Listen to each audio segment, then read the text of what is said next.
Hey, what's up, y'all? Driver Oz here. Hey, let's talk about something. Let's talk about this Russian-Ukraine thing. All right. I was just watching on this thing while I was listening on this thing on this news report. I was listening to it on the radio, and they had a Russian lady on there talking about neo-Nazis and all that in Ukraine, in which we know that they're in there. We've been hearing that for years. Our own government has told us that for years, that there's neo-Nazis there, okay? That's what Russia's saying, that they're attacking there, okay? So there's this deal now where they found all these bodies and all this. After they say the Russians retreated, they actually just left and went somewhere else. And this lady's sitting here explaining what happened and what went on and what actual people told her. The Russian lady and the lady on the news thing breaks in and was like, "Oh, we're cutting this off because she's sitting here telling a bunch of lies, and right here's what really happened." And they're showing some Ukrainian people and a bunch of dead people. Well, fucking show me Russia doing that. Show me Russia doing that to them people, you know, shooting them, tying them up and shooting them. Show me that they're the ones doing that. Otherwise, it's just a fucking opinion that this lady is telling a lie and you guys are telling the fucking truth. You know, this comes from news networks that continuously lie to us year after year after year after year, and being caught up in all these lies. I'm not saying I believe one side over the other, but what I'm saying is they're telling us, "Oh no, they're lying.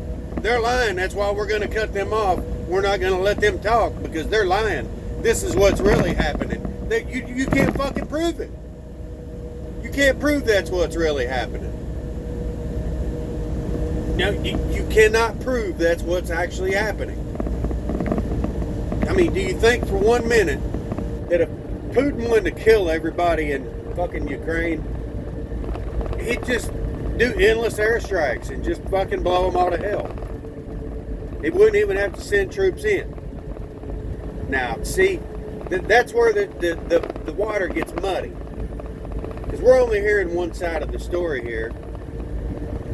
And we're not allowed to hear the other side of the story because they're lying. Coming from folks in the news that's stood there and lied with a straight fucking face for years. You know? I'd just like to hear both sides of it without you saying that they're lying and them saying that you're lying. I'd just like to hear both sides. I want to actually see Russian soldiers doing what y'all said they were doing. Haven't seen it. Haven't seen it. All I've heard is a bunch of talking about it. You know? And it's a fact that part of the Ukraine army are neo-Nazis. It's a fact. That is a fact. You know, so that's really all I got to say about this. There's a whole lot I can say about this because I know a little bit more than I'm letting on. But the news, man, the news is become an opinion. It's not even actually the fucking news anymore because they say their opinion doesn't match these other people's opinions, so they're lying. But they can't prove that they're lying. You know, that's the thing. You can't sit here on the news and tell me something without actually showing me it happened, because I don't believe none of what you say. I believe none of what you say, and I only believe about half of what I see you fucking do. You know? And that's just that right there, man. I mean, it's crazy, and we're not being told the whole story. That's the reality of the situation. There's no way that they're telling us the truth on all this because they haven't told us the truth for years on a lot of shit. And that's how I feel about it. That's my opinion. But that's all I got for this. Later, y'all.